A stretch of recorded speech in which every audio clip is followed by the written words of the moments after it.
Miss Venable here, bringing you a presentation on the crisscross method for magnesium hydroxide.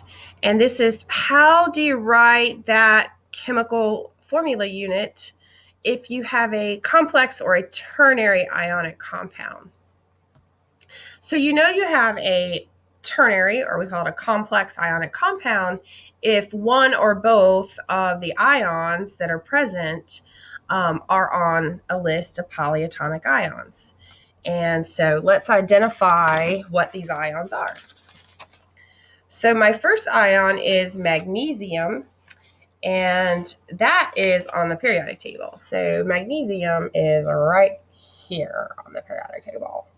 And I can see that it is in group 2 with Roman numeral 2 at the top, and it has 2 valence electrons. And metals always give away their valence electrons when they form their ion. And so when they do that, they will have a 2+ charge, right? 2+.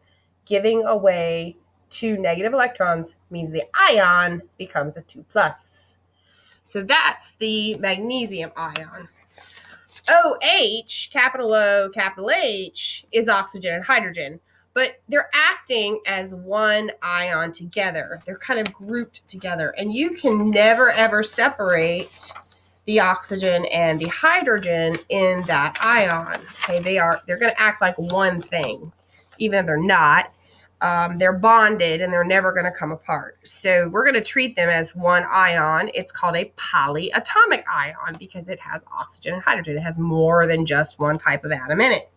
So all of your polyatomic ions are on page 7 of your reference sheet. This list right here is all polyatomic ions. And what you're going to need to do is find that ion on this list. So scan through all of these until you find hydroxide, OH. And I see it here, kind of halfway down. The OH ion is right here, OH.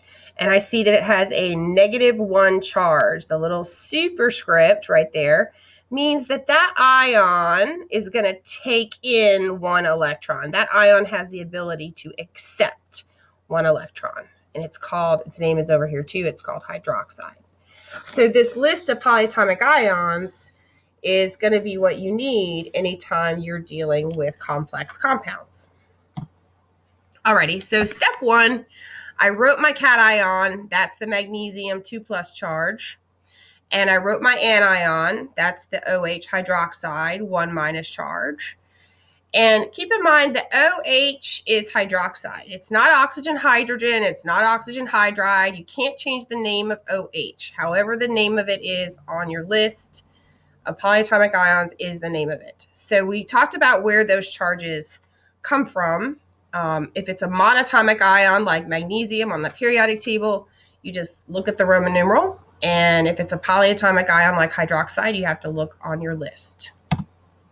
Okay, step 2, cancel the positive and negative. You know that ionic compounds are neutral, so go ahead and mark those out. Step 3, crisscross your superscripts so that they become the subscript for the other ion. Now, this is going to tell you how many of the ions you need to complete the octet of electrons for the other ion. So I'm going to need 1 magnesium ion, and I'm going to need 2 hydroxide ions. Now, to say that you have 2 hydroxide ions, this is a little trick, you have to put parentheses around the polyatomic ion. So I put the OH on the inside of the parentheses, and then I cross the 2 to the outside of the parentheses. Okay, that means 2 ions of it. Step 4 is reduce. And since I have a 1 and a 2 subscript, I can't reduce that ratio any lower. So I just have the 1 and the 2. Step 5, if you haven't understood 1 subscript, you just erase it. So I erased it and I got Mg parentheses OH close parentheses 2. And that is my final answer. And you just name the ions. So this is called magnesium hydroxide. Thanks for joining me. This has been crisscrossing for complex ionic compounds.